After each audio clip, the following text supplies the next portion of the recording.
महीने में देश के कई इलाकों में सैलाबी संकट दिखाई दे रहा है और पूर्वोत्तर के जो इलाके हैं, पूर्वोत्तर के राज्यों में बारिश ने आम जनजीवन को पूरी तरह से अस्त व्यस्त कर दिया। किस तरीके से बारिश की वजह से जो परेशानी है वो पूर्वोत्तर के तमाम राज्यों में देखने को मिल रही है। अरुणाचल प्रदेश के हालात इन दिनों बेहद ख़राब हैं अगर हम देखें तो, और असम के भी कई ऐसे ज़िले हैं जो बाढ़ के संकट में इस वक्त दिखाई दे रहे हैं। भारत के अलावा पड़ोसी देश चाइना की बात कर लीजिए, नेपाल, बांग्लादेश में भी जल सैलाब से हाहाकार मचा हुआ है। ये खास रिपोर्ट देखिए।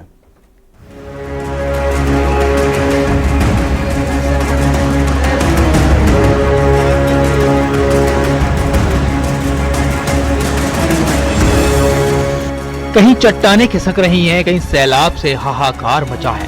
पूर्वोत्तर के राज्य अरुणाचल प्रदेश पर आसमानी आफत टूट पड़ी है। भारी बारिश के बाद अचानक आई बाढ़ ने तबाही मचा दी। अरुणाचल प्रदेश के कुरुंग कुमे जिले में बेहिसाब बारिश हुई है। कुमू नदी उफान पर आ गई है। नदी का पानी रिहायशी इलाकों तक पहुंच गया है।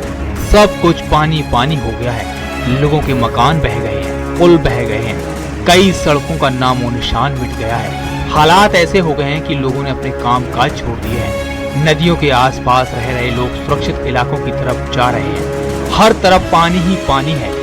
नदी का शोर लोगों को डरा रहा है। कई घरों में मलबे का ढेर लगा हुआ है। 26 जिलों के 400 से ज्यादा गाँवों के 97,000 से ज्यादा लोग प्रभावित हुए हैं। पारसी पार्लो इलाके में कुछ घर क्षतिग्रस्त हुए हैं।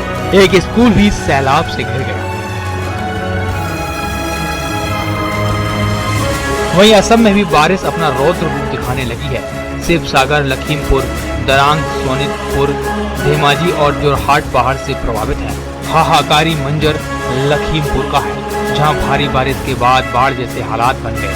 बाढ़ की चपेट में कई आशियाने आ गए, जिससे घरों के आगे दरिया बह रहा है।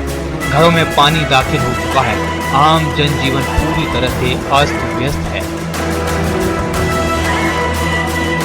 हिमाचल प्रदेश के किन्नौर में खराब मौसम के बाद चट्टान खिसकने लगी। लालढांग में लैंडस्लाइड हुआ, जहां पहाड़ी से बड़े पत्थर और मलबा नेशनल हाईवे 5 पर आ गिरे। शिमला के कोट खाई में लगातार हो रही भारी बारिश के बाद भूस्खलन से बड़ा नुकसान पहुंचा है। पहाड़ी से मलबा गिरने की वजह से सड़क पर एक बड़ा हिस्सा अचानक धंस गया और देखते ही देखते सड़क टूटकर खाई में समा गई। प्रशासन ने लोगों से सतर्क रहने की अपील की है। पहाड़ी क्षेत्रों में लगातार बारिश के चलते जमीन कमजोर पड़ रही है, जिससे भूस्खलन और सड़क धंसने की घटनाएं सामने आ रही हैं। नेपाल के पहाड़ी और तराई इलाकों में लगातार बारिश हो रही है, जिसकी वजह से बिहार के सहरसा में कोसी नदी का जल स्तर बढ़ गया है। बिहार के मोतीहारी में लगातार बारिश के बाद जल भराव हो गया है। चीनी मिल और बरियापुर इलाके में पानी कई लोगों के घरों में प्रवेश कर चुका है। बिहार के बगहा में गंडक नदी का स्तर लगातार बढ़ने से ग्रामीणों में दहशत का माहौल दिख रहा है।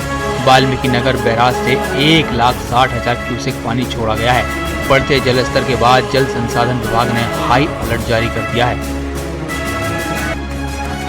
भारत के अलावा पड़ोसी देशों में भी बाढ़ से हाहाकार मचा हुआ है। चीन के हेबेई और लियाओनिंग प्रांतों में सड़कें नदी बन गई हैं और तेज बहाव में कई गाड़ियां बह गई हैं। हुबेई से एक वीडियो सामने आया है, जहां सड़क समंदर में तब्दील है और गाड़ियां खिलौनों की तरह बहती जा रही हैं। चीन के जल संसाधन मंत्रालय के मुताबिक देश की 46 नदियां खतरनाक निशान के ऊपर बह रही हैं। शेनयांग के हाल भी बेहद खराब हैं। हर तरफ सैलाब लोगों को डरा रहा है। बाढ़ की वजह से चीन में 28 लाख लोग बेघर हो गए हैं। सोशल मीडिया पर कुछ वीडियो वायरल हो रहे हैं। सड़कों पर इतना पानी भरा हुआ है कि लोग तैरते हुए और पैडल बोट से सफर करते हुए नजर आ रहे हैं। अब नेपाल की तस्वीरें देखिए, जहां कुदरत के क्रोध के सामने हर कोई बेबस है। कैसे देखते ही देखते एक आशियाना पानी में बह गया। कास्की जिले में भारी तबाही मची है। कई घरों, होटलों को नुकसान पहुंचा है। हालात काफी डराने वाले हैं। प्रशासन ने लोगों से अलर्ट रहने को कहा है। इधर बांग्लादेश के दक्षिण पूर्वी इलाकों में भीषण बाढ़ से 50 से ज्यादा लोगों की मौत हो गई है। 10 लाख से ज्यादा लोग प्रभावित हुए हैं। बांग्लादेश का चटगांव किसी टापू की तरह बन गया है। कई मकान पानी में डूब गए हैं। बांग्लादेश के दक्षिण पूर्वी इलाकों में